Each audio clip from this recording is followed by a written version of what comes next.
what does feel right for me is being vulnerable. Yeah. And just laying it on the table. You know, people might say wearing your heart on your sleeve, you know, so people use that phrase. Well, I'm fucking good at that. Because it's better out than in. Yeah. That's kind of how I put it. So can we come back to your story of when you were going through that journey? Is there a particular story that you'd like to share that perhaps some people may be able to relate to? Yeah, 100%. So I've always been a big drinker, right? Country New Zealand, rugby culture, booze was everywhere. It was to a point where you didn't even go out unless there was alcohol, right? But when I started having all the other pressures and demands of business and high corporate jobs and married and kids and financial, blah, blah, blah, blah, everything coming in, I started drinking for the wrong reason. And I was literally using alcohol as my end of day escape to have a few beers. So when I got out of corporate, come back from a contract in Singapore and relocated my family to Brisbane, start of 2016, I started my own company. I started my own digital media business and consulting business. I didn't have the big, fat, cushy corporate salary. I didn't have all the resources, the sales team, the HR division. I didn't have all that. I was a sole entrepreneur, and I had all the pressures and all the weight of the world under my shoulders. And even though I built a successful business, I was just in my head thinking that I was just not good enough. It's going to come crashing down. And I just started, my only escapism was to have more beers, right? So I started drinking more heavier. And it just started to take its toll on me, and my mental health started getting worse. So I was going from stress to anxiety, and then from anxiety to having panic attacks, and then I'd drink more to overcome it, and then I'd wake up with more anxiety, and then I was just in the spiral, and I was stuck. And my missus was getting wanted to leave me. She had a guts full. She's like, you got to knock off the booze, and I'd slow down for a couple of days, and then I'd just go back into it. Same old bad habits and stuff. But anyway, there was one night, it was actually a Tuesday night, and I remember it so vividly because it knocked me for six. I drank half a dozen beers, couple of bottles of wine, went to bed, pissed to bits, joed out, and that was quite regular, right? I would never have told the world that because I was too embarrassed about how much I drank behind closed doors. And I woke up in the middle of the night having a major panic attack, rolled onto the floor. I was in the fetal position, and I was just losing it. And I just felt like that I was actually outside of myself, and I was having suicidal thoughts, and I was just like, I can't do this anymore. Something's controlling me. I'm not in control of my life anymore, and my wife and kids would be better off without me, and I want to end it. That was the trigger, right? I went back to bed, woke up the next morning, bawled my eyes out to my wife, and I just said, something's seriously wrong. I need help. I surrender. Please help me find help. If I'm at a point where I don't even want to live anymore, I need to recognize that, yeah, I'm in that bad place.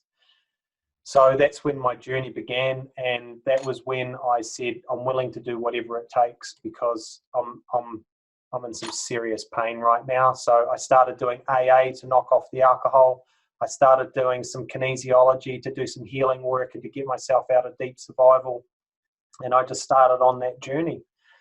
So that's my pit moment, right? That's my deep vulnerable moment, is when, mate, I've woke up pretty hungover many a time, but not wanting to end it. That broke me. Got it. Thank you for sharing. So for people watching, they may not want to admit something.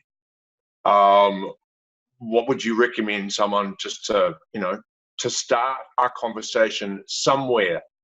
Where do you suggest, rather than calling you? Obviously that'd be a really great start. Or any number of organizations who are out there who can help and can identify those things, but what's that inner conversation you need to have with yourself to kind of say, what do I need to do? What's that first step?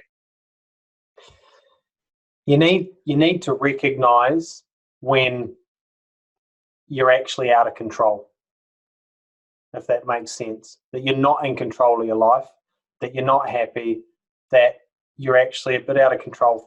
You're stuck. You need to recognize that and not brush it under the carpet like we do with all of our other emotions and go, she'll be right if I just work a bit harder, or if I just knock off the booze, or just cut back a little bit. You just fool yourself.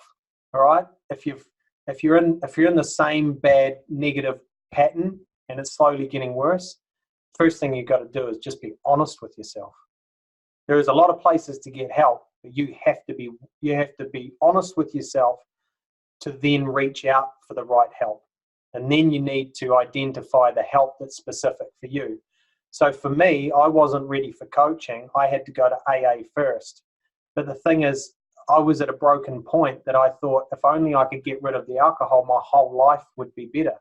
But when I knocked off the alcohol, I realized that it wasn't the alcohol that was the problem. It was what I was using alcohol to avoid, which was the problem. And that's when my eyes really opened and I went, okay, I've got some work to do, and I've got to go deep, and I've got to go inside. And then I just went on this journey, and I just made the decision that Greg Gillies, the human being, is now my #1 business, and I'm going to invest my time and my money into me. And I've invested over $30,000 in the last 3 years just on me and my own development. And that's because I wanted massive change. I'm not saying everybody has to do that, but yeah, it was the best investment I've ever made. You're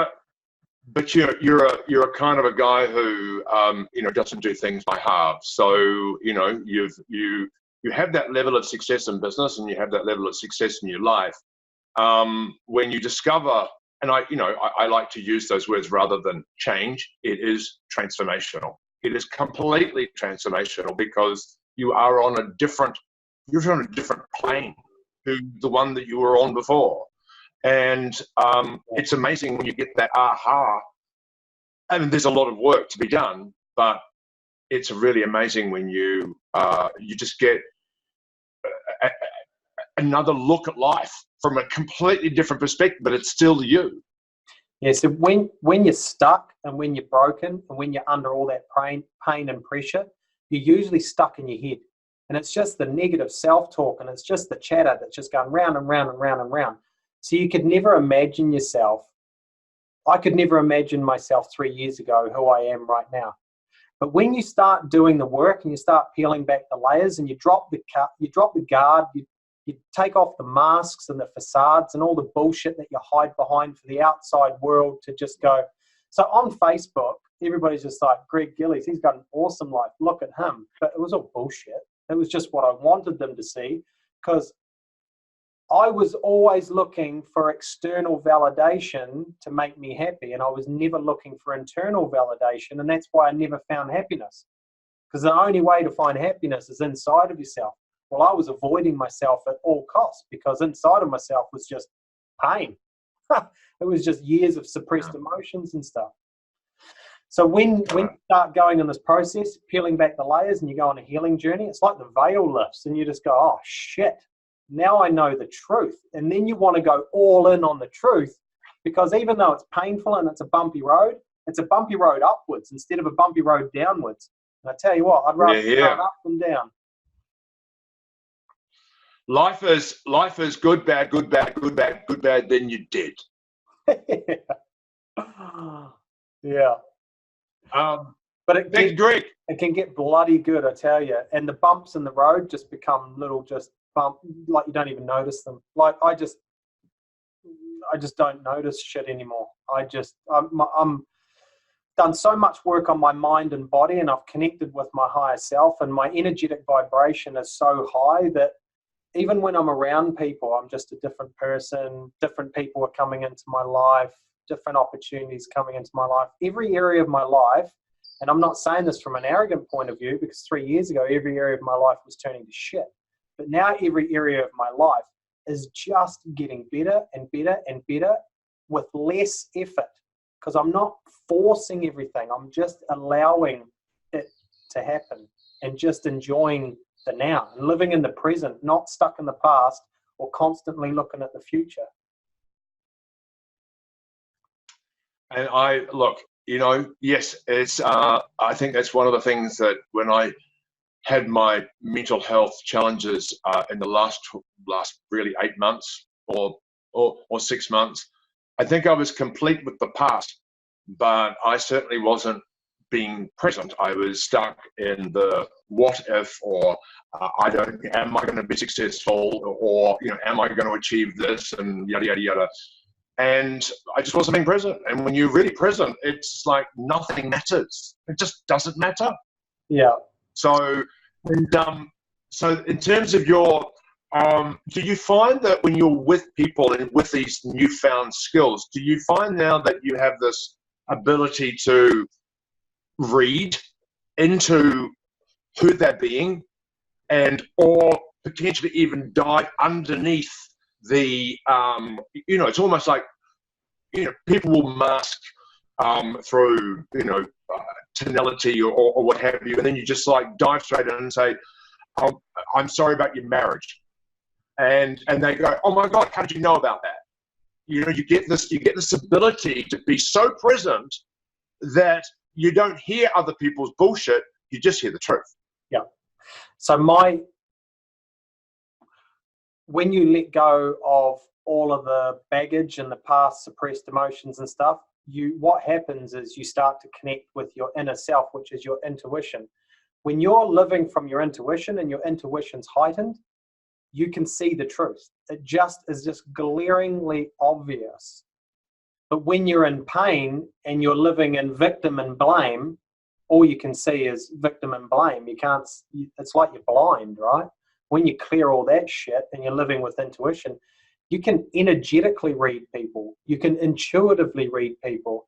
And usually, and I can just pick up by their words, their body language, their tonality, their everything. I can read behind the words and know exactly where the pain's coming from, because usually the words are a mask. It's a blame or a finger point or a victimness and all that sort of stuff. And I know exactly where it's coming from. And to be honest, there's only 3 things that really control us as humans from a negative perspective. We either feel unloved, unworthy, or unsafe. And for a lot of us, we feel all of them. Yeah. So that's where unworthiness, we become workaholics because we don't feel like we're worthy. So we get this hustle and grind mentality and we just work ourselves to the bone to the detriment of our health and our family. And that's when we kind of need to wake up and go, oh, hang on, maybe that's not the right idea. But society is trying to tell us that we're doing the right thing. And I'm calling bullshit on so much stuff that's out there, right? There's so many influencers out there that are preaching outwork everybody, hustle, grind, become a multimillionaire, blah, blah, blah, blah, blah. And it's all rubbish. It's all, you can become successful without working yourself to death and losing your marriage and having no time for your kids in the process, and your health turns to shit. Mate, you can have it all. You just need to listen to yourself and not be so controlled by outside influences.